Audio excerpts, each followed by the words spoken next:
மேசராசிக்காரர்களே, இந்த நிமிஷம் நீங்க இந்த வீடியோவ பார்த்துட்டு இருக்கீங்கன்னா, அது உங்க வாழ்க்கையோட ஒரு பெரிய திருப்புமுனை ஆரம்பமாக போகுதுன்னு அர்த்தம்ங்க. சமீப காலமா எல்லாமே கை கெட்டின தூரத்துல வருது. ஆனா, கடைசி நிமிஷத்துல நழுவி போகுதேன்னு ஒரு ஆதங்கம் உங்களுக்குள்ள இருக்குங்க. நீங்க மத்தவங்களுக்கு வழிகாட்டுவீங்க. ஆனா, உங்களுக்கே ஒரு வழி தெரியாம தவிச்சிருப்பீங்க. இது ஏதோ தற்செயலா நடக்கிற தடை இல்லைங்க. இது உங்களுக்கான ஒரு பரீட்சை காலம். ஆனா பயப்படாதீங்க. மேசராசிக்கு அந்த தடைகள உடைக்கிற சாவிய இன்னைக்கு இந்த வீடியோ மூலமா கடவுள் உங்ககிட்ட கொடுக்க போறாரு. அந்த சாவி வேற எதுவும் இல்ல, உங்க குலதெய்வம் தான். உங்க வாழ்க்கையில இப்ப இருக்கிற அந்த ஒரு பெரிய கவலைய மனசுல நினைச்சுக்கிட்டு, உங்க குலதெய்வத்தோட பெயர கமெண்ட்ல ஒரே ஒரு முறை எழுதுங்க. அந்த ஒரு வரி உங்க மனபாரத்த பாதியா குறைக்கும். இந்த பலன்கள பலிக்க வைக்கும். அது மட்டும் இல்லாம, நீங்க இன்னும் நம்ம குடும்பத்துல இணையலனா, சப்ஸ்கிரைப் பண்ணி இப்பவே சேர்ந்துக்கோங்க. ஏன்னா, உங்க முன்னேற்றத்துக்கான அந்த முக்கியமான ரகசியம் இங்க தான் இருக்குதுங்க. வாழ்க்கைய மாத்தப் போற இன்றைய மேசராசி பலனுக்குள்ள போகலாமா? வணக்கம் மேசராசி நேயர்களே, எல்லாரும் எப்படி இருக்கீங்க? இன்னைக்கு நம்ம பார்க்க போற விஷயம் ரொம்ப ரொம்ப முக்கியமான ஒண்ணு. குறிப்பா சொல்லணும்னா, இனி வரக்கூடிய நாட்கள் உங்க வாழ்க்கையில ரொம்ப கவனமா இருக்க வேண்டிய நாட்கள். சாதாரணமா நம்ம பல விஷயங்கள கடந்து போயிருப்போம். ஆனா, இனி வரக்கூடிய நாட்கள் கிரக நிலைகள் உங்கள ரொம்பவே சஞ்சலப்படுத்தலாம். அதனால தான் அடிச்சு சொல்றேன். உயிரே போனாலும் சரி, இனி வரக்கூடிய இந்த 3 இடத்துக்கு மட்டும் நீங்க எக்காரணத்த கொண்டு போயிடவே கூடாதுங்க. அப்படி மீறி போனீங்கன்னா என்ன நடக்கும்? ஏன் போகக்கூடாதுங்கிறத ரொம்ப தெளிவா, விளக்கமா உங்க நன்மைக்காக நான் சொல்லப் போறேன். உங்க நல்லதுக்காக சொல்றேன். இத கொஞ்சம் கூட அலட்சியப்படுத்தாம முழுசா கவனமா கேளுங்க. மேச ராசிக்காரங்கள பொறுத்தவரைக்கும் பொதுவாவே நீங்க ரொம்ப தைரியமான ஆளுங்க. எதையும் நேருக்கு நேரா தைரியமா எதிர்கொள்றவங்க. உங்களுக்கு இயல்பாகவே உண்டுங்க. ஆனா இனி வரக்கூடிய நாட்கள்ல உங்க ராசிக்கு சில கிரகங்களோட பார்வை கொஞ்சம் சுமாரா தான் இருக்குது. குறிப்பா எதுக்கு வருதுன்னு காரணமான சந்திரன் உங்க ராசிக்கு சில சாதகமற்ற இடங்கள்ல சஞ்சரிக்கிறாருங்க. இதனால உங்களுக்கு தேவையில்லாத கோபம் வரலாம். இல்லைன்னா யாராவது உங்களை தீண்டி விட்டு வேடிக்கை பார்க்கணும்னு நினைப்பாங்க. அந்த மாதிரி நேரத்துல நாம ரொம்ப நிதானமா இருக்கணும். கோபத்துல நம்ம எடுக்கிற முடிவுகள் பின்னாடி பெரிய பிரச்சனையா மாறிடும். அதனாலதான் இந்த குறிப்பிட்ட நாட்கள்ல சில இடங்களுக்கு போகாம முற்றிலுமா தவிர்க்கணும். நான் அடிச்சு சொல்றேங்க. இது சாதாரணமான எச்சரிக்கை கிடையாது. உங்க குடும்பத்தோட நிம்மதிக்காக, உங்க பண வரவுக்காக, உங்க மன பிரச்சனைக்காக தான் நான் ரொம்ப ஆதங்கத்தோட சொல்றேங்க. நீங்க எவ்வளவு பெரிய ஆளா இருந்தாலும் சரி, எவ்வளவு செல்வாக்கு இருக்கிறவரா இருந்தாலும் சரி, இனி வரக்கூடிய நாட்கள்ல உங்க நேரம் கொஞ்சம் சரியில்லாத காரணத்தால நீங்க நல்லது நினைச்சு செஞ்சாலும் கெட்டதுல போய் முடியும். குறிப்பா நான் சொல்ல போற இந்த 3 இடங்கள்ல ஏதாவது இடத்துக்கு நீங்க போனீங்கன்னா, அங்க நடக்கிற சின்ன சின்ன பிரச்சனை கூட பூதாகரமா வெடிக்கும். உங்க மேல எந்த தப்பும் இருக்காது. ஆனா பழி மொத்தமும் உங்க மேல வந்து இன்னும் உங்களை சுத்தி இருக்கிறவங்களே உங்களை தப்பா பேசுவாங்க. தேவையில்லாத பஞ்சாயத்து, கோர்ட் கேஸ்ன்னு அலைய வேண்டிய சூழ்நிலை கூட வரலாம். இதையெல்லாம் கேட்கும்போது உங்களுக்கு கொஞ்சம் பயமா இருக்கலாம்ங்க. ஆனா பயப்படுறதுக்காக நான் இத சொல்லல. முன்னெச்சரிக்கையா இருக்கணும், உஷாரா இருக்கணுங்கிறதுக்காக தான் இவ்வளவு ஆணித்தரமா, அழுத்தம் திருத்தமா சொல்றேன். பொதுவா மேசராசிக்காரங்க யாரும் நடிக்க மாட்டீங்க. அது எனக்கு நல்லாவே தெரியுங்க. ஆனா சில நேரங்கள்ல நேரம் காலம் நம்மள ஆட்டி வைக்கும்போது நம்ம அமைதியா ஒதுங்கி போறதா புத்திசாலித்தனம். இனி வரக்கூடிய நாட்கள்ல கிரகங்களோட தாக்கமோ ஏதோ ஒண்ணு உங்கள ரொம்பவே சோதிக்க போகுது. உங்க பொறுமைய ரொம்பவே சோதிப்பாங்க. நீங்க அமைதியா வீட்ல இருந்தா கூட உங்கள தேடி வந்து வம்பு பண்ணுவாங்க. அதனால தான் நான் திரும்ப திரும்ப சொல்றேன். அந்த 3 இடங்களுக்கு மட்டும் எக்காரணத்த கொண்டு போயிடாதீங்க. அங்க போனா உங்க உயிருக்கு கூட சில நேரத்துல ஆபத்து வரலாம்ங்க. இல்லைன்னா உயிர் போற அளவுக்கு பெரிய பிரச்சனை வரலாம்ங்க. பண இழப்பு, மன உளைச்சல்னு வரிசையா உங்களை தாக்க ஆரம்பிக்கும். அதனால இந்த நாட்கள்ல இறைவனை மட்டும் முழுசா நம்பி அமைதியா உங்க வேலைகளை மட்டும் பார்க்கறது ரொம்ப ரொம்ப நல்லதுங்க. சில பேர் நினைப்பீங்க, நான் ரொம்ப உஷாரா இருப்பேன், என்னை யாரும் எதுவும் பண்ண முடியாது, நான் பார்த்துக்குவேன். ஆனா கிரகங்களோட சஞ்சாரம் சரியில்லாத போது நம்ம கூட சில நேரத்துல நடுங்கி போயிடுங்க. நம்மளை அறியாமலேயே சில தவறுகளை நம்ம செஞ்சுடுவோம். அந்த மாதிரி ஒரு இக்கட்டான சூழ்நிலையில தான் நீங்க இனி வரக்கூடிய நாட்கள்ல மாட்டிக்க போறீங்க. உங்க வாயில இருந்து வர வார்த்தைகள் உங்களுக்கு எதிராவே திரும்ப நீங்க யதார்த்தமா சொல்ற ஒரு சாதாரண விஷயம் பெரிய கலவரத்தையே குடும்பத்துல உருவாக்கிடும். உங்க நெருங்கிய நண்பர்களே உங்களுக்கு எதிரியா மாறக்கூடிய வாய்ப்புகள் இந்த நாட்கள்ல நிறைய இவருக்கு இருக்குங்க. சொந்த பந்தங்களுக்குள்ள தேவையில்லாத விரிசல்கள் வரலாம். இதெல்லாம் கண்டிப்பா தவிர்க்கணும்னா அந்த 3 இடங்களுக்கு போறத நிறுத்துறது ஒண்ணுதாங்க இப்போதைக்கு ஒரே வழி. அது என்ன இடங்கள், அங்க ஏன் போகக்கூடாதுன்னு நீங்க ரொம்ப ஆர்வமா இருக்கீங்க. அது ரொம்ப தெளிவா உங்க மனசுல ஆழமா பதிகிற மாதிரி நான் சொல்றேன். நீங்க முழு கவனத்தோட இதை உள்வாங்கிக்கோங்க. மேசராசிக்காரங்க பொதுவாகவே செவ்வாய் பகவானுடைய ஆதிக்கத்துல பிறந்தவங்க. உங்க ரத்தத்திலேயே கொஞ்சம் வேகமும் இயல்பாகவே இருக்குங்க. எதையும் தட்டி கேட்கிற குணம் உங்களுக்கு உண்டு. இரக்கத்த கூட உங்களால சும்மா வேடிக்கை பார்த்துட்டு இருக்க முடியாதுங்க. உடனே களத்துல இறங்கி நியாயமா கேட்க ஆரம்பிப்பீங்க. இனி வரக்கூடிய நாட்கள்ல உங்க ராசிநாதன் செவ்வாய் பகவானோட நிலை கொஞ்சம் பலவீனமா இருக்கிறதால, நீங்க நியாயம் கேட்க போற இடத்துல உங்களுக்கு பெரிய அவமானம் தேடி வருங்க. குறிப்பா சொல்லணும்னா, முதல் இடமா நீங்க தவிர்க்க வேண்டியது, மத்தவங்க பிரச்சனைக்கு பஞ்சாயத்து பண்ற இடங்கள். உங்க சொந்தக்காரங்களா இருக்கலாம், இல்ல ரொம்ப நெருங்கிய நண்பர்களா கூட இருக்கலாம். அவங்களுக்குள்ள ஏதாவது பெரிய சண்டை வந்து உங்கள கூப்பிடுவாங்க. நீங்க வந்தா பிரச்சனை சரியாயிடும்னு ரொம்ப கெஞ்சி கூப்பிடுவாங்க. நீங்களும் சரி நம்மள நம்பி கூப்பிடுவாங்க. நம்ம போய் 4 வார்த்தை நல்லதா எடுத்து சொன்னா பிரச்சனை முடிஞ்சிடும்னு ரொம்ப நல்ல எண்ணத்தோட தான் அந்த இடத்துக்கு போவீங்க. ஆனா அதோட போதும். நிலைமையே தலைகீழா மாறும்ங்க. நீங்க ஒரு வார்த்தை பேசினா, அவங்க பல வார்த்தை பேசுவாங்க. நீங்க யாருக்கு ஆதரவா பேசுறீங்களோ, கடைசியில அவங்க உங்கள கைவிட்டுடுவாங்க. ஏன் வந்தீங்க? யாரு உங்கள கூப்பிட்டதுன்னு உங்க முகத்துக்கு நேரா கேட்டுடுவாங்க. அந்த நிமிஷம் உங்களுக்கு எப்படி இருக்கும்னு கொஞ்சம் நினைச்சு பாருங்க. பூமி பிளந்து உள்ள போயிட மாட்டோம்னான்னு தோணும். அந்த அளவுக்கு ரொம்ப மோசமான வார்த்தைகளால உங்கள காயப்படுத்துவாங்க. உங்க குடும்பத்த பத்தியோ, இல்ல உங்க தனிப்பட்ட வாழ்க்கைய பத்தியோ சம்மந்தமே இல்லாம அங்க இழுத்து விட்டு பெரிய கலவரமாக்கிடுவாங்க. கடைசியில பஞ்சாயத்து பண்ண போன உங்களுக்கு அவங்க எல்லாரும் சேர்ந்து ஒரு பெரிய பஞ்சாயத்து வச்சிருவாங்க. இது தேவையா நமக்கு? அதனால தான் சொல்றேன். யார் வீட்ல சண்டை நடந்தாலும் சரி, கணவன் மனைவி பிரச்சனை, என் தம்பி பிரிவினை, இல்ல நண்பர்களுக்குள்ள அடிதடின்னு எந்த பிரச்சனைக்காக உங்கள நடுவரா கூப்பிட்டாலும், தயவு செஞ்சு இந்த 3 நாள் இனி வரக்கூடிய நாட்கள்ல மட்டும் அந்த பக்கமே தலை வச்சு படுத்துறாதீங்க. எனக்கு உடம்பு சரியில்ல, வேலை இருக்குன்னு ஏதாவது ஒரு காரணத்த சொல்லி அங்க இருந்து நழுவிக்கோங்க. அது மட்டும் இல்லாம இனி வரக்கூடிய நாட்கள்ல உங்க வாழ்க்கைக்கு எந்த மரியாதையும் இருக்காதுங்க. நீங்க தங்கத்தையே கொடுத்தாலும் அத பித்தளைன்னு தான் சொல்லுவாங்க. அதனால மத்தவங்க பிரச்சனையில தலையிடுறத முற்றிலுமா தவிர்த்துடுங்க. நீங்க பாட்டுக்கு உங்க வேலைய பார்த்துட்டு போயிட்டே இருங்க. அப்படியே மீறி நீங்க அந்த பஞ்சாயத்து நடக்கிற இடத்துக்கு போயிட்டீங்கன்னா, அங்க நடக்கிற அடியில உங்களுக்கு பலமான அடி படக்கூடிய வாய்ப்பு இருக்குது. காவல் நிலையம், நீதிமன்றம் உங்க வாழ்க்கைய புரட்டி போடுற அளவுக்கு விஷயங்கள் உங்க விபரீதமா மாறிடும்ங்க. அப்புறம் வாழ்க்கை முழுக்க இத நினைச்சு நீங்க வருத்தப்பட வேண்டியதா இருக்கும். உங்க நிம்மதி, குடும்பத்தோட சந்தோஷம் எல்லாமே கேள்விக்குறியாகிடும். அதனால இந்த முதல் இடத்த ரொம்ப கவனமா மனசுல வச்சுக்கோங்க. யார் என்ன சொன்னாலும் சரி, உயிரே போனாலும் சரி, அடுத்தவங்க வம்பு தும்புக்கு மட்டும் இனி வரக்கூடிய நாட்கள்ல போயிடவே போயிடாதீங்க. இன்னொரு முக்கியமான விஷயம் இருக்குது. இந்த நாட்கள்ல எதிர்பாராத விதமா பண உதவி தேவைப்படும்னு உங்ககிட்ட வந்து ரொம்ப உருக்கமா அழுவாங்க. எனக்கு நீங்க தான் உதவி பண்ணணும். நீங்க இல்லைன்னா என்னால எனக்கு உசுரே போயிடும்னு ரொம்ப பரிதாபமா பேசி உங்க மனச கரைய வைப்பாங்க. மேசராசிக்காரங்க பொதுவாவே ரொம்ப இலகிய மனசுக்காரங்க. யாராவது அழுதுட்டா உடனே படன்னு போய் உதவி செய்வீங்க. ஆனா இனி வரக்கூடிய நாட்கள்ல நீங்க செய்ய போற அந்த பண உதவி உங்களுக்கு மிகப்பெரிய தலைவலியா மாறப்போகுது. நீங்க வட்டியே இல்லாம கைமாத்தா கொடுத்தாலும் சரி, இல்ல யாருக்காவது ஜாமீன் கையெழுத்து போட்டாலும் சரி, அந்த பணம் உங்களுக்கு திரும்ப வராது. அது மட்டும் இல்லாம யாருக்காக நீங்க உதவி செஞ்சீங்களோ அவங்களே உங்களை எதிரியா பார்க்க ஆரம்பிப்பாங்க. அதனால பண பரிவர்த்தனை பண்ற இடங்களுக்கும், கடனுக்கு ஜாமீன் கேட்கிற இடங்களுக்கும் கண்டிப்பா நீங்க போகவே கூடாது. 2வதா நீங்க ரொம்ப உஷாரா இருக்க வேண்டிய இன்னொரு இடம் இருக்குது. அது என்னன்னா, பெரிய அளவுல பணப்புழக்கம் இருக்கிற இடங்கள். இல்லைன்னா நீங்க யாருக்காவது கடன் கொடுத்துட்டு அதை திருப்பி கேட்க போற இடங்கள். பொதுவா மேசராசிக்காரங்க உழைச்சு சம்பாதிச்ச பணத்தை யாருக்காவது கொடுத்துட்டு அதை திருப்பி கேட்கறதுக்கு ரொம்ப கூச்சப்படுவீங்க.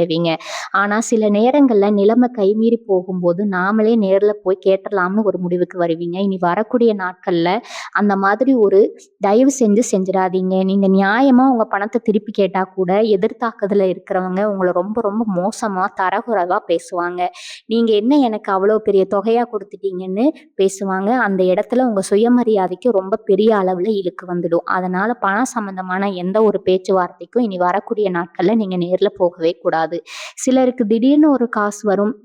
ஏதாவது ஒரு புது தொழில முதலீடு செய்யலாம், இல்ல பங்கு சந்தை மாதிரி இடங்கள்ல பணத்தை போடலாம்னு ஒரு எண்ணம் தோணும்.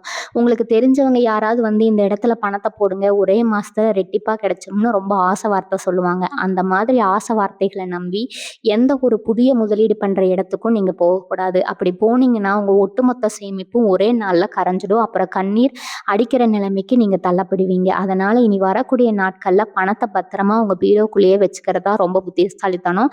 வெளியில எங்கேயாவது இழுத்துட்டு இடத்துக்கு போறீங்கன்னா அது திரும்ப உங்க கைக்கு வராதுங்கிற ரொம்ப ஆணித்தரமா மனசுல பதிய வச்சுக்கோங்க. அடுத்து 3வதா ஒரு இடம் இருக்கு பாருங்க. அதுதான் ரொம்ப ரொம்ப ஆபத்தான இடம். நான் முதல்ல சொன்ன 2 இடங்களுக்கு கூட தெரியும். நீங்க பணமோ இல்ல கொஞ்சம் மானமோ தான் போகும். ஆனா இந்த 3வது இடத்துக்கு நீங்க போனீங்கன்னா உங்க உசுருக்கே பெரிய ஆபத்து வரக்கூடிய சூழ்நிலை இருக்கு. நான் உங்களை பயமுறுத்துறதுக்காக இதை சொல்லல. கிரகங்களோட சஞ்சாரம் அந்த அளவுக்கு ரொம்ப மோசமா இருக்கிறதால ஒரு எச்சரிக்கையாக மட்டும்தான் இதை நான் ரொம்ப அறிவிச்சு சொல்றேங்க. இந்த இடத்தை பத்தி தெரிஞ்சுக்கிட்டீங்கன்னா கண்டிப்பா நீங்க அந்த பக்கம் நின்னு கூட பார்க்க மாட்டீங்க. கண்டிப்பா நீங்க போகவே மாட்டீங்க. உங்க குடும்பத்துல இருக்கிறவங்களையும் அங்க போக விட மாட்டீங்க. அந்த அளவுக்கு ஒரு பயங்கரமான இடம். மேசராசிக்காரங்க எப்பவுமே ஒரு விஷயத்த கேள்விப்பட்டா, அது என்ன ஏதுன்னு தெரிஞ்சுக்காம சும்மா இருக்க மாட்டீங்க. ரொம்ப ஆர்வமா இருக்கீங்க. அந்த ஆர்வம் சில நேரங்கள்ல நான் இன்னை குறிப்பிட்ட வர நாட்கள்லாம் அந்த ஆர்வமே உங்களுக்கு பெரிய வினையா மாறப்போகுது. குறிப்பா நான் சொல்லப்போற அந்த 3வது இடத்துல அப்படி ஒரு மோசமான அதிர்வலைகள் இருக்குங்க. அது என்ன? அங்க அப்படி என்ன இருக்குது? ஏன் அங்க போனா உயிருக்கு ஆபத்து வரும்? அப்படிங்கிறத நீங்க முழுசா தெரிஞ்சுக்கிட்டா மட்டும் தான் உங்களையும், உங்க குடும்பத்தையும் நீங்க ரொம்ப கவனிப்பா வச்சுக்க முடியும்ங்க. ரொம்ப ஆழமா கவனிச்சுக்கோங்க. அப்ப கேளுங்க. அப்பதான் நான் சொல்லப் போறதோட முழு அர்த்தமும் உங்களுக்கு புரியும். 3வதா நீங்க தவிர்க்க வேண்டிய ரொம்ப முக்கியமான இடம் எது தெரியுமா? நீர்நிலைகள். அதாவது கடல், அருவியும், பழம் இந்த மாதிரி தண்ணி அதிகமா இருக்கிற இடங்கள் மற்றும் நடமாட்டம் இல்லாத மலை பிரதேசங்கள். என்னடா இது தண்ணி இருக்கிற இடத்துக்கு போனா என்ன ஆயிட போகுதுன்னு நீங்க ரொம்ப சாதாரணமா நினைக்கலாம். ஆனா மேச ராசிக்காரங்கங்க அதுக்கான அதிகம் இந்த நேரத்துல செவ்வாய்க்கும் சந்திரனுக்கும் சாதகமற்ற பார்வை விழும்போது நீர்க்கண்டம் வரதுக்கு நிறைய வாய்ப்புகள் இருக்குது. குறிப்பா இனி வரக்கூடிய நாட்கள்ல நீங்க குடும்பத்தோட யாராவது கடற்கரைக்கோ இல்ல ஆத்துக்கோ குளிக்க போனீங்கன்னா, அங்க எதிர்பார்க்காத விதமா கால் தவறி விழவோ, இல்ல தண்ணீல சிக்கிக்கவோ வாய்ப்புகள் ரொம்பவே அதிகமா இருக்குது. நீங்க எவ்வளவு பெரிய நீச்சல் வீரரா இருந்தாலும் சரி, இனி வரக்கூடிய நாட்கள்ல மட்டும் தண்ணிய பார்த்தா கொஞ்சம் தூரமாவே நின்னுடுங்க. அதே மாதிரி தான் மலை பிரதேசங்களுக்கும், ஆள் நடமாட்டம் இல்லாத இருட்டான இடங்களுக்கு போறது பொதுவாவே மேசராசிக்காரங்களுக்கு வண்டி ஓட்டுறதுல ஒரு அலாதியான பிரியம் இருக்கும். எவ்வளவு வேகமா வண்டி ஓட்ட முடியுமோ, அவ்வளவு வேகமா போவீங்க. ஆனா, இந்த குறிப்பிட்ட நாட்கள்ல நீங்க இருசக்கர வாகனத்துல தனியா இரவு நேரத்துல பயணம் செய்யறத முற்றிலுமா தவிர்க்கணுங்க. ஏன்னா, அவங்க கவனத்த சிதறடிக்கிற மாதிரி சில விஷயங்கள் நடக்கும். எதிர்த்தாக்குதல்ல வண்டி மேல உங்க வண்டி மோதலாம். இல்லன்னா நீங்களே நிலத்தடு மாதிரி கீழ விழலாம். இந்த மாதிரி சின்ன சின்ன விபத்துக்கள் நடக்கலாம். இதனால உங்களுக்கு எலும்பு முறிவு ஏற்படலாம். இல்லன்னா அடி ஏற்படலாம். உங்க உயிருக்கே கூட போராட வேண்டிய நிலைமை வரலாம். இது எல்லாம் மனசுல வச்சுக்கிட்டு தான் இனி வரக்கூடிய நாட்கள்ல ரொம்ப பாதுகாப்பா இருக்கணும்னு நான் திரும்ப திரும்ப சொல்லிட்டு இருக்கேன். சில பேர் சொல்லுவாங்க, "எனக்கு அலுவலக வேலை காரணமா நான் வெளியூர் போய் தான் ஆகணும். ராத்திரி பயணம் செஞ்சு தான் ஆகணும்" அப்படின்னு. தவிர்க்க முடியாத சூழ்நிலை இருந்தா முடிஞ்ச வரைக்கும் பொது போக்குவரத்துல பயணம் செய்யுங்க. அதாவது பேருந்துலயோ இல்ல தொடர் வண்டியிலயோ போங்க. சொந்த வண்டியில போறத விட்டுட்டு தவிர்த்திடுங்க. அப்படியே நீங்க சொந்த வண்டியில போனாலும் உங்கள விட உங்க கூட நம்பகமான யாரையாவது துணைக்கு கூட்டிட்டு தனியா மட்டும் எந்த ஒரு நீண்ட தூர பயணமும் இனி வரக்கூடிய நாட்கள்ல வச்சுக்காதீங்க. அதுவும் குறிப்பா இருட்டுனதுக்கு அப்புறம் வீட்ட விட்டு வெளிய போறத தவிர்த்துடுங்க. முடிஞ்ச வரைக்கும் இனி வரக்கூடிய நாட்கள்ல உங்க குடும்பத்தோட வீட்லயே நேரத்த செலவிட பாருங்க. அதுதான் உங்களுக்கு 100% பாதுகாப்பானது. மேசராசி நேயர்களே, நான் இதுவரைக்கும் சொன்ன விஷயங்கள எல்லாம் கேட்டுட்டு நீங்க மனசுல ரொம்ப சோர்வடைய வேண்டாம்ங்க. ஐயோ! இனி வரக்கூடிய நாட்கள் நமக்கு ரொம்ப கெட்ட நாளா இருக்க போகுதேன்னு பயப்படவும் வேண்டாம். ஜோதிடம் அப்படிங்கிறது வரப்போற ஆபத்த முன்கூட்டியே தெரிஞ்சுக்கிட்டு, அதிலிருந்து நம்மள நாமே பாதுகாக்கிறதுக்கான ஒரு எச்சரிக்கை மணிதானே தவிர, உங்கள பயமுறுத்துறதுக்கானது கிடையாது. மழை வரப்போகுதுன்னு தெரிஞ்சா நாம எப்படி கொடை எடுத்துட்டு வெளிய போறோமோ, அதே மாதிரி தான் இந்த நிலைகள் சரியில்லாத போது நம்ம கொஞ்சம் விழிப்புணர்வோடு இருந்துக்கணும். நான் சொன்ன இனி இந்த 3 இடங்களுக்கும் நீங்க போகாமல் இருந்தாலே பாதி பிரச்சனை உங்கள விட்டு விலகி போயிடும். மீதி இருக்கிற பிரச்சனைகள நீங்க உங்க குலதெய்வத்தோட அருளால சுலபமா முறியடிச்சிடலாம். ஆனா இனி வரக்கூடிய நாட்கள்ல இறைவனை எந்த அளவுக்கு கெட்டியா பிடிச்சுக்கணுமோ, அந்த அளவுக்கு புடிச்சுக்க வேண்டிய அவசியமான ஒண்ணு. அத பத்தி நான் ரொம்ப ஆழமா உங்களுக்கு புரிய வைக்கிறேன். நல்லா மனசுல வாங்கிக்கோங்க. இனி வரக்கூடிய நாட்கள் நீங்க பெருசா எந்த கஷ்டமும் இல்லாம கடந்து போகணும்னா, உங்க வீட்லயே நீங்க செய்ய வேண்டிய சில எளிய வழிபாடுகள் இருக்குது. மேசராசிக்காரங்களுக்கு அதிபதியா இருக்கிறவர் செவ்வாய் பகவான். அதனால இந்த நாட்கள்ல நீங்க காலையில சீக்கிரமா எந்திரிச்சு குளிச்சு முடிச்சுட்டு உங்க வீட்டு பூஜை அறையில ஒரு நெய் தீபம் ஏத்தி வச்சு மனமுருகி வழிபடணும். குறிப்பா முருகப்பெருமான நினைச்சு வழிபடுறது உங்களுக்கு ஒரு பெரிய பாதுகாப்பு வளையத்த கொடுக்கும். கந்த சஷ்டி கவசம் தெரிஞ்சா அதை பாராயணம் பண்ணுங்க. இல்லைன்னா முருகனை மனசுக்குள்ளேயே நினைச்சு தியானம் பண்ணுங்க. இது உங்க மனசுக்குள்ள இருக்கிற தேவையில்லாத பயத்தையும் கோவத்தையும் கட்டுப்படுத்த ரொம்பவே உதவியா இருக்கும். உங்க குலதெய்வத்தை ஒரு நாளைக்கு 5 தடவையாவது மனசார நினைச்சு வேண்டிக்கோங்க. ஏன்னா வர வினைய தடுத்து நிறுத்தக்கூடிய சக்தி உங்க குலதெய்வத்துக்கு மட்டும்தான் இருக்குது. அது மட்டும் இல்லாம இனி வரக்கூடிய நாட்கள்ல காலையில நீங்க சாப்பிடறதுக்கு முன்னாடி காகத்துக்கு கொஞ்சமா சாதம் வைங்க. ஏன்னா இந்த கிரக நிலைகளால வர தோஷங்கள் காகத்துக்கு சாதம் வைக்கும்போது ஓரளவுக்கு குறையும்னு சாஸ்திரத்துல சொல்லப்பட்டிருக்கு. அதே மாதிரி உங்க வீட்டு பக்கத்துல இருக்கிற ஏழை எளியவங்களுக்கு இல்லைன்னா பசியில இருக்கிறவங்களுக்கு கொஞ்சமா உணவு வாங்கி கொடுங்க. ஒருத்தரோட பசியை போக்குறது மூலமா வர்ற புண்ணியம் உங்க மேல இருக்கிற எப்பேற்பட்ட கிரக தோஷத்தையும் தவிடுபடி ஆக்கிடும். உங்களுக்கு பசுமாட்டு இருக்கு, அகத்துக்கீரை இல்லைன்னா பழங்கள் வாங்கி கொடுக்கலாம். இந்த சின்ன சின்ன தர்ம காரியங்கள் உங்களுக்கு ஒரு பெரிய கேடயமா நின்னு உங்கள காப்பாத்தும். இனி வரக்கூடிய நாட்கள்ல உங்க குடும்பத்துல இருக்கிறவங்க கிட்டயும் நீங்க ரொம்ப நிதானமா நடந்துக்கணும். ஏன்னா வெளியில போறத தவிர்த்தா கூட வீட்டுக்குள்ளேயே தேவையில்லாத சின்ன சின்ன வாக்குவாதங்கள் வரதுக்கு வாய்ப்பு இருக்குது. கணவன் மனைவிக்குள்ள இல்லைன்னா அப்பா பிள்ளைங்களுக்குள்ள ஏதோ ஒரு பழைய விஷயத்த பத்தி பேச ஆரம்பிச்சு அது பெரிய சண்டையில போய் முடியலாம். அது மாதிரி நேரத்துல யாராவது ஒருத்தர் விட்டு கொடுத்து போறது தான் புத்திசாலித்தனம். ஒரு துணையோ இல்ல உங்க குடும்பத்துல இருக்கிறவங்களோ ரொம்ப பேசினா கூட நீங்க அமைதியா அந்த இடத்த விட்டு நகர்ந்து போயிடுங்க. அவங்க பேசுறதுக்கு எதிர்பாகமா பண்ணவே பண்ணாதீங்க. ஏன்னா இனி வரக்கூடிய நாட்கள்ல வார்த்தைகள் ரொம்ப தப்பா வரும். அதனால மௌன விரதம் இருக்கிறது கூட இந்த நாட்கள்ல ரொம்ப விசேஷமானது. அப்புறம் உங்க தொழில் மற்றும் வியாபாரம் செய்யற இடங்கள்லயும், வேலை பார்க்குற இடங்கள்லயும், சக ஊழியர்கள் கிட்டயும், வாடிக்கையாளர்கள் கிட்டயும் ரொம்ப கனிவா நடந்துக்கோங்க. சில பேர் உங்கள வேணும்னே உசுப்பி பார்ப்பாங்க. நீங்க கோவப்படுறத வச்சு உங்க மேல தப்பு சொல்லலாம்னு நினைப்பாங்க. இந்த மாதிரி சூழ்ச்சிகளுக்கெல்லாம் நீங்க பலியாகிடாதீங்க. உங்க வேலையில மட்டும் முழு கவனத்த செலுத்துங்க. எந்த ஒரு புதிய ஒப்பந்தங்களையும் இனி வரக்கூடிய நாட்கள்ல கையெழுத்து போடாதீங்க. ஒருவேளை ரொம்ப முக்கியமா போட வேண்டிய சூழ்நிலை இருந்தா, உங்க குடும்பத்துல இருக்கிற பெரியவங்க கிட்டயோ, இல்ல உங்களுக்கு தெரிஞ்ச நல்ல ஜோதிடர்கள் கிட்டயோ ஆலோசனை கேட்டுட்டு அதுக்கப்புறம் செய்யுங்க. அவசரப்பட்டு எந்த ஒரு முடிவும் எடுக்கவே கூடாது. இனி வரக்கூடிய நாட்கள்ல நீங்க உஷாரா இருக்க வேண்டிய இன்னொரு விஷயம் உங்க உடல் ஆரோக்கியம். வெளியில போறத தவிர்த்தாலும் உணவு விஷயத்துல ரொம்ப கவனமா இருக்கணும். குறிப்பா கடை சாப்பாடு இல்லைன்னா வெளியில வாங்கி சாப்பிட்றது இனி வரக்கூடிய நாட்கள்ல தவிர்த்துருங்க. ஏன்னா கிரகநிலை சரியில்லாத காரணத்தினால உணவு ஒவ்வாமை மாதிரி வயிறு சம்மந்தப்பட்ட பிரச்சனைகள் உங்கள ரொம்ப படுத்தி எடுக்கும்.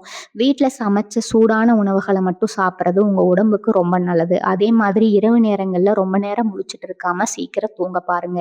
தூக்கம் சரியில்லைன்னா அதுவே உங்களுக்கு பெரிய மன உளைச்சல கொடுத்துரும். காலையில எந்திரிக்கும்போது ஒரு மாதிரி சோர்வா இருப்பீங்க. எந்த வேலையிலயும் உங்களால முழுமையா கவனம் செலுத்த முடியாது. இன்னொரு முக்கியமான விஷயத்தையும் நான் இங்க சொல்லியே ஆகணும். உங்க கூடவே இருக்கிறவங்க குழி பறிக்கிற சில துரோகிகள பத்தி நீங்க இந்த நாட்கள்ல தெரிஞ்சுக்க போறீங்க. மேசராசிக்காரங்க பொதுவா எல்லாரையும் ரொம்ப சீக்கிரமா நம்பிடுவீங்க.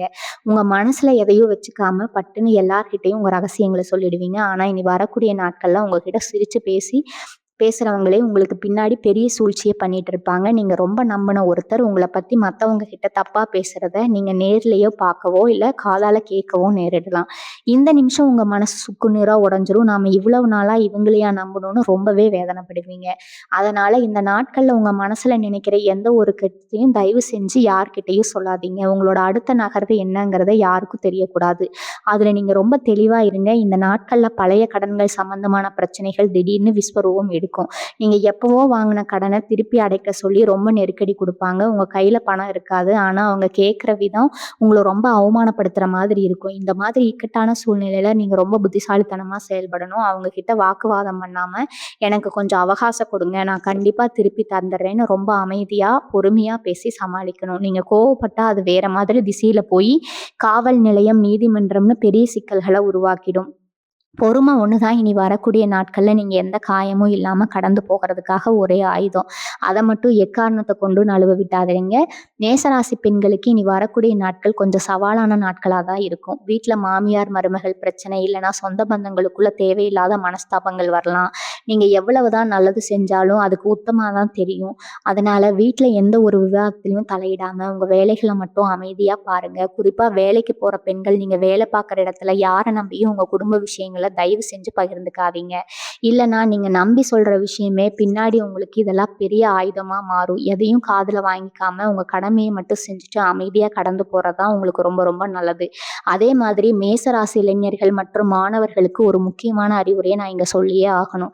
இனி வரக்கூடிய நாட்கள்ல நண்பர்கள் கூட சேர்ந்து ஒரு ஊர் சுத்துறத முற்றிலுமா தவிர்த்துடுங்க. குறிப்பா இரவு நேரங்கள்ல வண்டியில வேகமா போறது இல்லைன்னா தேவையில்லாத இடங்களுக்கு போறத அறவே நிப்பாட்டிடுங்க. உங்க கூட வர நண்பர்களால உங்களுக்கு பெரிய சிக்கல் வரலாம். நீங்க எந்த தப்பு பண்ணலனா கூட அவங்க பண்ற தப்புக்கு நீங்க பதில் சொல்ல வேண்டிய மிக மோசமான நிலைமை, பெரும் எதிர்காலமே கேள்விக்குரிய அளவுக்கு விஷயங்கள் இருக்குதுங்க. விபரீதமா மாற வாய்ப்பு இருக்குது.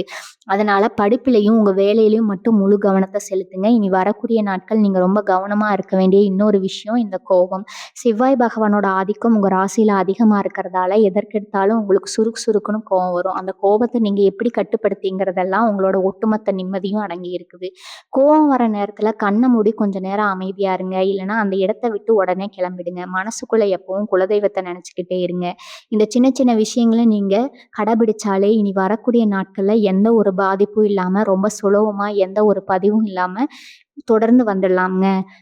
பாதிப்பும் இல்லாம தொடர்ந்து வந்துடலாம்ங்க. உங்க குடும்பத்துல நிம்மதி இருக்கவும், நிலைத்திருக்குன்னா இந்த அறிமுறைகள கண்டிப்பா நீங்க காது கொடுத்து கேட்டு பின்பற்றினா தான் ஆகணும்ங்க.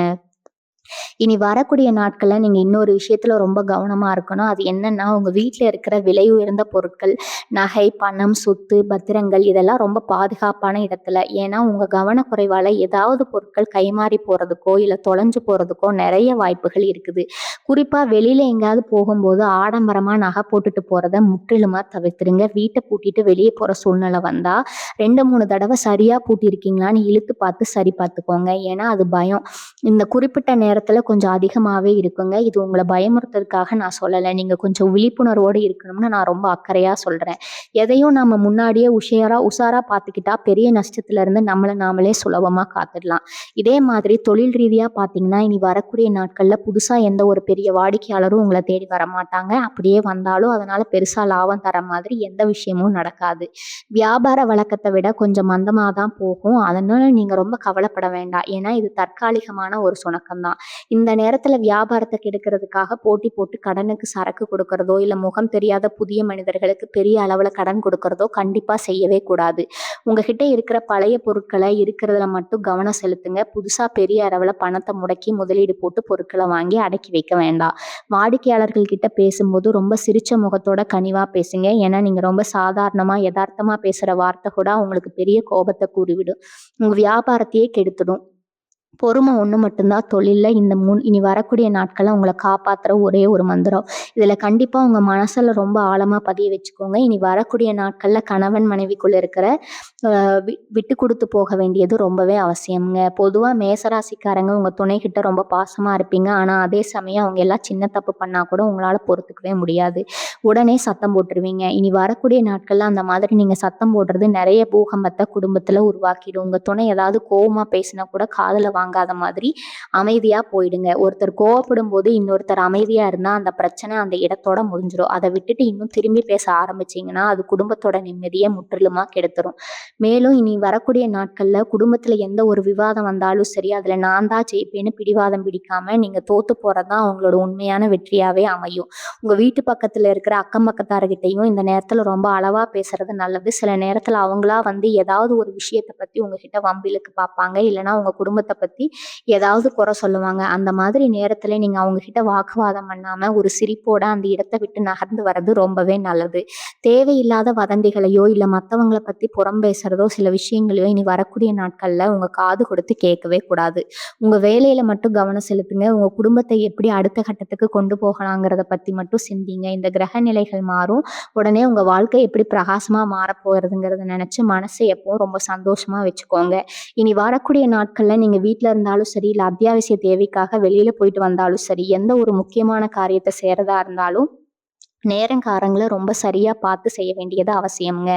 குறிப்பா ராகு காலம், யமகண்டம் மாதிரியான நேரங்கள்ல எந்த ஒரு புது முயற்சியோ இல்ல நல்ல காரியங்களையோ ஆரம்பிக்கவே கூடாது. வீட்ல சாதாரணமா ஒரு பூஜையை செய்யறதா இருந்தா கூட நல்ல நேரம் பார்த்து செய்யுங்க. ஏன்னா கிரகங்கள் சாதகமா இல்லாதப்போ இந்த மாதிரி சிறு சிறு விஷயங்கள்ல நாம காட்டுற கவனம் தான் பெரிய ஆபத்துகள்ல இருந்து நம்மளை பாதுகாக்கும்.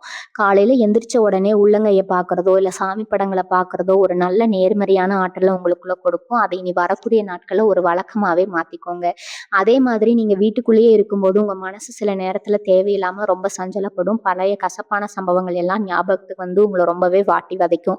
வாழ்க்கை ஏன் இப்படி இருக்குது, நாம ஏன் இவ்வளவு கஷ்டப்படுறோம், உங்களை அறியாமலேயே ஒரு விரக்தி மனப்பான்மை உங்களுக்குள்ள வந்துட்டு கோவம் இல்ல அந்த சந்திரனோட சஞ்சாரத்தால வர வெறுமனே தவிர நிஜம் கிடையாதுங்க. அதனால மனசுக்குள்ள எதிர்மறையான எண்ணங்கள் வரும்போதெல்லாம் அதை அப்படியே தட்டி விட்டுட்டு உங்களுக்கு பிடிச்சத பாட்டை கேட்கறதோ இல்ல வீட்டுல இருக்கிற குழந்தைகள் கிட்ட நேரம் செலவழிக்கிறதோ செஞ்சீங்கன்னா மனசு அமைதியாயிடும். தனிமையில உட்கார்ந்து சிந்திக்கிற இனி வரக்கூடிய நாட்கள்ல முற்றிலும் முற்றிலுமா தவிர்த்துங்க. எப்பவும் யாராவது ஒருத்தர் கூட பேசிக்கிட்டே இருங்க. உங்கள நீங்களே ரொம்ப சுறுசுறுப்பா வச்சுக்கிறது மட்டும்தான் அந்த மன உளைச்சல்லேருந்து வெளியே வரதுக்கான சுலபமான வழி. இந்த இக்கட்டான சூழ்நிலையில உங்களுக்கு அரணா நின்னு காக்கக்கூடிய இன்னொரு பெரிய சக்தி எதுன்னு பார்த்தீங்கன்னா, உங்க முன்னோர்களோட ஆசீர்வாதம் தான். வீட்ல சாமி கும்பிட்டு உங்க குலதெய்வத்த எப்படி மனசார நெனச்சு கும்பிடுறீங்களோ, அதே மாதிரி வாழ்ந்து மறைந்த உங்க முன்னோர்களையும், உங்க தாத்தா, பாட்டியும் மனசார நெனச்சு வேண்டிக்கோங்க. அவங்களுக்கு பிடிச்ச ஏதாவது ஒரு விஷயத்த செஞ்சு அவங்க ஆசீர்வாதத்த முழுசா வாங்கிக்கோங்க. ஒருத்தருக்கு எவ்வளோலாம் கிரக தோஷங்கள் இருந்தாலும், முன்னோர்களோட ஆசீர்வாதம் இருந்தா, அது அந்த தோஷத்தோட வீரியத்த அப்படியே தொடச்செடுத்துரும். அதனால காலையில எழுந்ததும் மனசுக்குள்ள அவங்கள நெனச்சு ஒரு நிமிஷம் தியானம் பண்ணிட்டு, உங்க நாட்களோட வேலைகள தொடங்குங்க. இது உங்களுக்குள்ள ஒரு பெரிய தைரியத்த கொடுக்கும். எந்த ஒரு பிரச்சனை வந்தாலும் அது சுலபமா எதிர்கொள்ற பக்குவத்த உங்களுக்குள்ள தானாகவே உருவாக்கும். நீங்க இன்னொரு விஷயத்த நல்லா புரிஞ்சுக்கணும். இனி வரக்கூடிய நாட்கள்ல உங்கள சுத்தி நடக்கிற சில சம்பவங்கள் உங்களுக்கு ஒரு பெரிய பாடத்த கத்துக் கொடுக்க போகுது. யார் உண்மையானவங்க, யார் போலியானவங்க, யார் நம்ம கூட இருந்து முதுகுல குத்துறவங்க, யார் நமக்கு உண்மையாவே நல்லத நினைக்கிறாங்கன்னு முனிவர்களோட அவங்களோட நிஜ முகத்த ரொம்ப தெளிவா படம் பிடிச்சு காட்டுற மாதிரி சில அனுபவங்கள் உங்களுக்கு கிடைக்கும். இத நினைச்சு நீங்க வருத்தப்பட வேண்டாம். மாறா இது ஆண்டவன் கொடுக்குற ஒரு எச்சரிக்கைன்னு நினைச்சு சந்தோஷப்படுங்க. ஏன்னா எதிர்காலத்துல நீங்க பெரிய அளவுல ஏமாறாமல் இருக்கணும்னா, இந்த மாதிரி சில கசப்பான உண்மைகளை இப்ப நீங்க தெரிஞ்சுக்கிட்டு தான் ஆகணும். அதனால எது நடந்தாலும் அது நம்ம நல்லதுக்குன்னு ஏத்துக்கிற மனப்பக்குவத்த வாங்கிக்கோங்க. இத பத்தி எந்த ஒரு முடிவும் அவசரப்பட்டு எடுத்துறாதீங்க. அமைதியா வேடிக்கை மட்டும் பாருங்க. உங்களுக்கான நேரம் வரும்போது எல்லாத்துக்கும் சரியான பதில உங்களால ரொம்ப தைரியமா சொல்ல முடியும். இனி வரக்கூடிய நாட்கள் நீங்க ரொம்ப உஷாரா இருக்க வேண்டிய இன்னொரு விஷயம், உங்க வாழ்க்கை சாதாரணமா நடக்கிற பேச்சுவார்த்தைகள், குறிப்பா உங்க கைபேசியில பேசுற விஷயங்கள், யாராவது உங்களுக்கு கோவத்த தூண்டுற மாதிரி குறுஞ்செய்தி அனுப்புனாங்கன்னா, உடனே அதுக்கு பதில் அனுப்பாதீங்க. நீங்க கோவத்துல அனுப்புற ஒரு சின்ன வார்த்தை கூட பெரிய ஆதாரமா மாறி உங்களுக்கு எதிரா திரும்பிடும். முகம் தெரியாத எண்கள்ல இருந்து அழைப்புகள் வந்தா முடிஞ்ச வரைக்கும் எடுக்காதீங்க. அப்படியே எடுத்தாலும் ரொம்ப சுருக்கமா வச்சிருங்க. பேசிட்டு வச்சிருங்க. யார்கிட்டயும் மணிக்கணக்குல பேசுறதோ, இல்ல மத்தவங்கள பத்தி குறை சொல்றதோ இந்த நாட்கள்ல பெரிய ஆபத்த கொண்டு வந்து சேர்க்கும். உங்க பேச்சுல எவ்வளவு கனிவு இருக்கோ, அவ்வளவுக்கு அவ்வளவு உங்களுக்கான பிரச்சனைகள் குறையுங்க. அது மட்டும் இல்லாம இந்த நாட்கள்ல திடீர்னு உங்க வீட்டுக்கு எதிர்பாராத சில விருந்தினர்கள் வர வாய்ப்பு இருக்குது. அவங்க சும்மா வராம ஏதாவது ஒரு பழைய பிரச்சனைய கிளறி விடுறதுக்காகவே வருவாங்க. மேசராசிக்காரங்க எப்பவுமே மத்தவங்கள உபசரிக்கிறதுல குறை வைக்க மாட்டீங்க. ஆனா அவங்க பேசுற பேச்ச கேட்டா உங்களுக்கு சுருக்குன்னு கோவம் வரும். அந்த மாதிரி நேரத்துல அவங்க கிட்ட நீங்க எந்த விவாதமும் செய்யாம அமைதியா வேற வேலை இருந்தா அத பார்க்க கிளம்பிடுங்க. ஏன்னா அவங்களோட நோக்கமே உங்கள வம்பிழுத்து நீங்க கோவப்படுறத பார்க்கறது தான். அந்த வகையில நீங்க சிக்கிக்கவே கூடாது. வீட்ல யாராவது பெரியவங்க இருந்தா அவங்கள வச்சு நீங்க சமாளிக்க பாருங்க. நீங்க நேரடியா எந்த ஒரு வாக்குவாதத்திலும் இறங்க வேண்டாம். இன்னொரு முக்கியமான விஷயம் என்னன்னா, உங்க வாகனங்கள் சம்மந்தப்பட்ட பராமரிப்பு இனி வரக்கூடிய நாட்கள்ல உங்க வண்டியில ஏதாவது சின்ன பழுது ஏற்பட்டா கூட உடனே அத சரி செஞ்சுருங்க. பழுதான வண்டிய எடுத்துட்டு வெளியில போறது விபத்து ஏற்படுத்த வாய்ப்பு இருக்குதுங்க. அதேபோல வீட்ல இருக்கிற மின்சார பொருட்கள் விஷயத்திலும் ரொம்ப கவனமா இருங்க. மின் ஒயர்கள தொடர்றதுல இருந்து மின்சாரங்கள பயன்படுத்துற வரைக்கும் ரொம்ப கவனமா செய்யுங்க.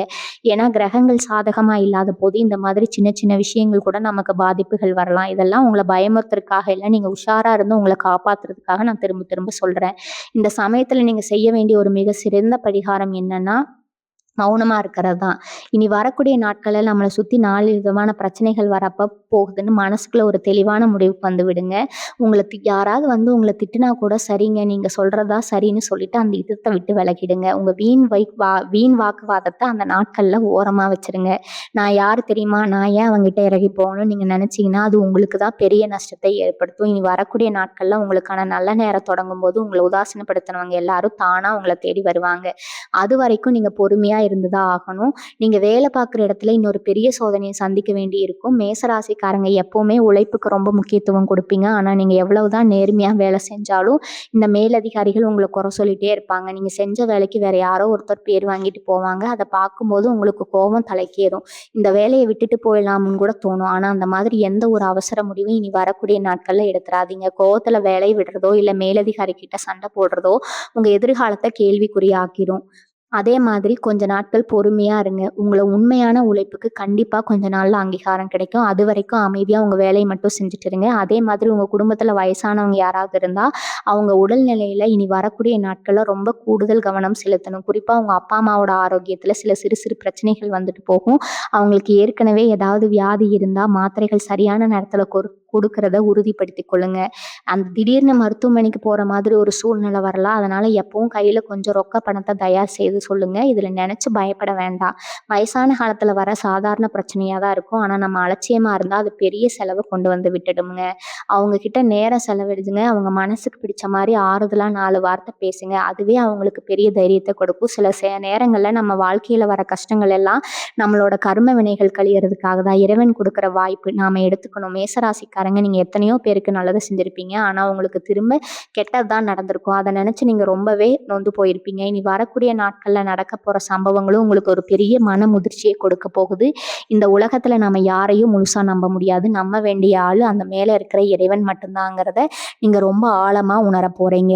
ஒரு அமைதியான இடத்துல கண்ண மூடி உட்கார்ந்து உங்க மூச்சு காத்த மட்டும் கவனிங்க. வேற எந்த சிந்தனையும் மனசுக்குள்ள வரவிடாதீங்க. இது உங்களோட கோபத்த கட்டுப்படுத்துறதுக்கு ரொம்பவே உதவியா இருக்கும். யார் என்ன வம்பு பண்ணாலும் சரி, எங்களுக்கு நிம்மதி தான் முக்கியம்னு நீங்க ஒரு முடிவுக்கு வந்துட்டாலே, உங்கள சுத்தி நடக்கிற பெரிய பிரச்சனைகள் காணாம போடும். அதத்தான் இனி வரக்கூடிய நாட்கள்ல நீங்க கடைபிடிக்கணும். மேச ராசிக்காரங்களே, இவ்வளவு நேரம் நான் சொன்ன விஷயங்கள் எல்லாம் கேட்டுட்டு, மனசுல எந்த விதமான பயத்தையோ, குழப்பத்தையோ தயவு செஞ்சு வச்சுக்காதீங்க. இனி வரக்கூடிய நாட்கள்ல சின்ன சின்ன தடங்கல்களை எல்லாம் நீங்க உங்க அபாரமான தன்னம்பிக்கையில ரொம்ப சுலபமா முறியடிச்சிருவீங்க. எச்சரிக்கையா சொன்ன அந்த 3 இடங்களுக்கு போறத மட்டும் கண்டிப்பா தவிர்த்துட்டு, உங்க குலதெய்வத்த முழுமையா நம்பி உங்க வேலைகள மட்டும் கவனமா பாருங்க. எப்பேர்ப்பட்ட கிரக தோஷமா இருந்தாலும் உங்க குலதெய்வத்தோட ஆசீர்வாதமும், உங்க முன்னோர்களோட புண்ணியமும் இருந்தா அது உங்கள ஒண்ணுமே பண்ண முடியாது.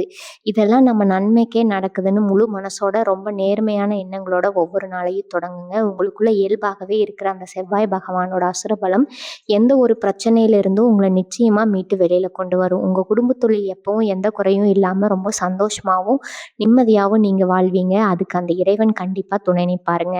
நான் இவ்வளவு நேரம் பேசின விஷயங்கள் உங்களுக்கு ரொம்பவே பயனுள்ளதா இருந்திருக்குன்னு முழுசா நம்புறேன். இந்த பதிவு உங்களுக்கு பிடிச்சிருந்தா உங்க ஆதரவ தொடர்ந்து குடுத்துக்கிட்டே இருங்க. வாழ்க வளமுடன். நன்றி. வணக்கம்.